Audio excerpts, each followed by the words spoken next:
What's up, guys? This is Rio, and today we're in an Audi Q5. We're gonna find out if this Q5 is worth the money when it comes to being a crossover / small SUV. I think this is the car that Audi sells the most of right now, at least in the US, and it's done extremely well for them. You know, since its inception, I think it was 2009, 2010 when they first came out.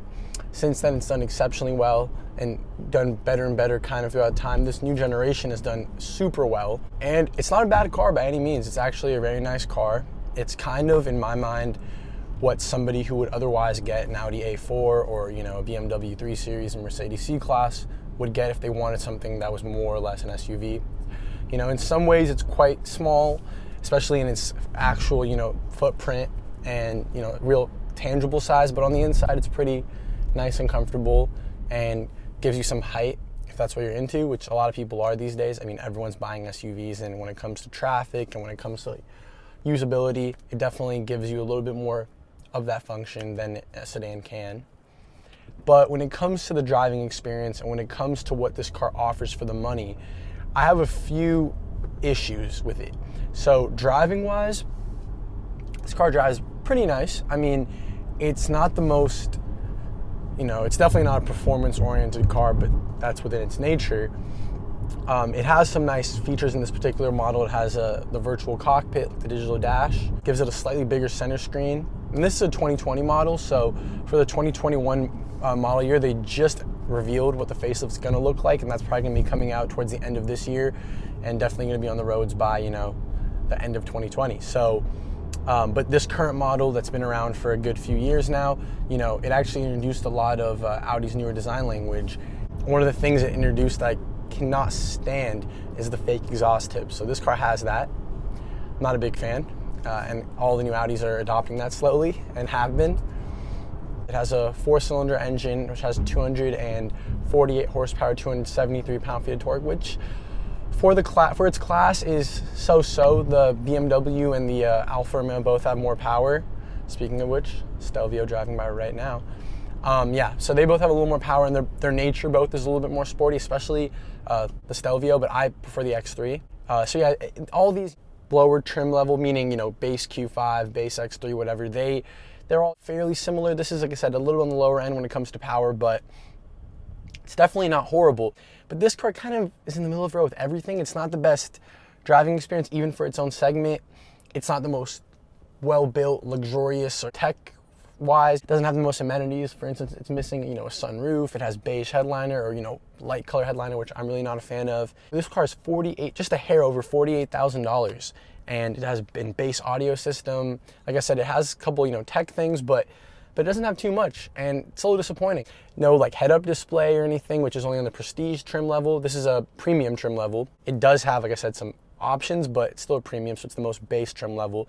It doesn't even have adaptive LED headlights that turn and stuff. That is an option again, but this one doesn't have that. $48,000 doesn't have that. And the speaker system is actually not too bad for a base system, but the Bang & Olufsen 3D sound system you can get in the Premium Plus and the Prestige, and then definitely in the SQ5s and stuff, is definitely superior, no question about it. The mirrors are super pleasant. They're the exact same mirrors from the Q7, and they're large mirrors, especially for this size of car. Wow, there's a BMW Z8, you don't see that every day. Almost getting in an accident.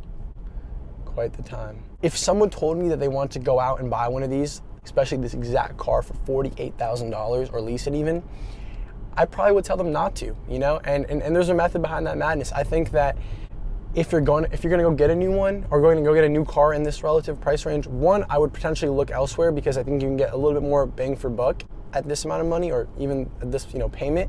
But I would either suggest somebody look, especially if they're trying to buy, I would suggest they look at maybe an SQ5, which I know is more performance oriented, but for just about $7-8 grand more, you're gonna get a whole bunch of other stuff standard. You know, you're gonna get the sunroof, you're gonna get the nicer headlights, you're gonna get, you know, I think optional but pretty inexpensive option or 21-inch wheels, and these are already optional 19-inch wheels on this car. So this car comes standard with 18s. On that car, I think 19s are standard, but 21s are a pretty cheap option.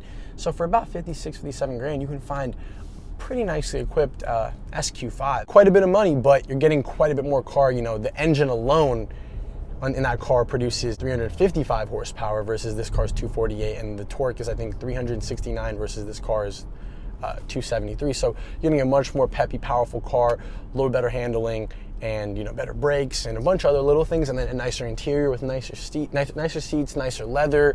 Like I said, the sunroof, black headliner. So I will say again, if you're gonna go, oh well, that's too much money, or then I would again revert back to maybe looking elsewhere. Or even if you're considering buying one of these for around 50 grand, look at potentially a used BMW X5 or a used Audi Q7, right? Like if your mindset is I don't want performance and that's why I wouldn't pay more for the SQ5, your mentality then would be I want the luxury, the size, the capability. And I would argue then an X5 or a Q7 or even a GLE are all one class above and more capable and more luxurious and more comfortable. Well, take a look at a used one of those, just a year or two old. Those are easily cheaper than this car. I mean, I think I've seen 2019 X5s, which are the new generation of X5, with 25,000 miles on them for 44, 45 grand. And at least in that car, you're getting a sunroof, you're getting, I think almost all that is standard. Even if you get a 4-cylinder Q7, you're getting quite a bit more than you are getting in this car, standard in that car. And it's already bigger, and it's more comfortable, and it's more luxurious. So I would consider, or even a used Q7, but for the sake of the fact that this is a 2020, and for the sake of the fact that this is $48,000 with not a ton of options, I just think it's worthy of mentioning. Now, there are some things I do really like about even this particular car, and that is, like I said, the screen and the virtual cockpit. It does have keyless access. The headlights, like I said, are the base headlights, which I'm not a huge fan of compared to the upgradable optional headlights, but the taillights look sweet, and they're the same no matter what on this or an SQ5. They're always the same. They're LED. They have a really cool sequential turn signal and hazard light, which looks really sweet. The wheels look pretty good. The overall look, especially in the silver color, it's a very Audi look. If that's what you're going for, right? You're going for this, like, I have an Audi, right? I think that's why most people get this car. And this dog, I gotta take a video of this dog. Oh, it's turned around, turned back. Look at me. This dog is so cute. An incredible dog, man. That dog just distracted a bicyclist so much that the bicyclist fell, which was truly iconic.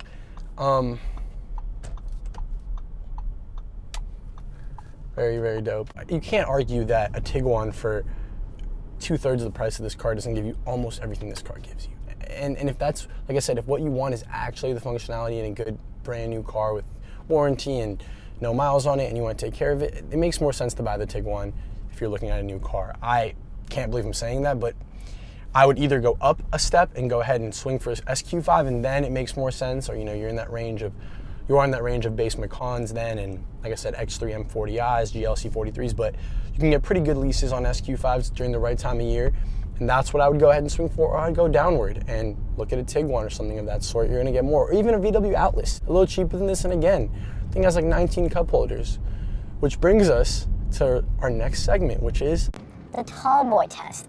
Now, for those of you who know me, you know that I'm trying to become shamelessly famous, for the tall boy test. And it's not because I'm a tall boy, but it's because we're gonna find out how many tall cans fit in this car. So let's find out how this car does with the tall boy test.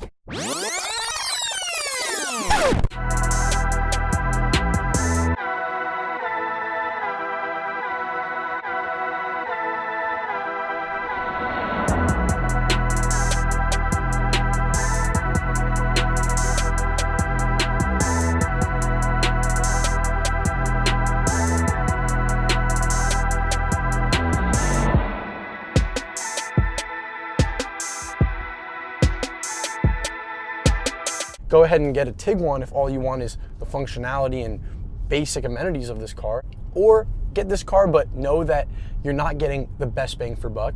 You're not getting the best value proposition in the segment, let alone, obviously in the car world. I'm sorry if I've offended anybody who has a Q5. I don't think it's a bad car. I just don't know if it's the best car. The looks are pretty nice. Trunk space is so. Rear seat legroom, I should mention, is also decent. Actually pretty good for the class, I would argue. Definitely can, fit behind myself fairly comfortably. Wow, there's a lot of people. I can definitely fit behind myself fairly comfortably. This is a non-car person's car. No one who's super into cars is gonna enjoy driving this because there's something unique about it. It's, it's a bland experience. But for a lot of people, that's exactly what they want. That's probably why it's the people's car. but you don't see a ton of enthusiasts driving these, and I think that's as concise as I can be. That's what I'm looking at. The tall boy test was surprisingly adequate, did better than I was expecting compared to how the Q7's done. Thank you for watching. Remember to like, comment, and subscribe. I'll reply to any comments you leave down there, so hit me up in the comments below, and have a good one. This is Rio again. Peace.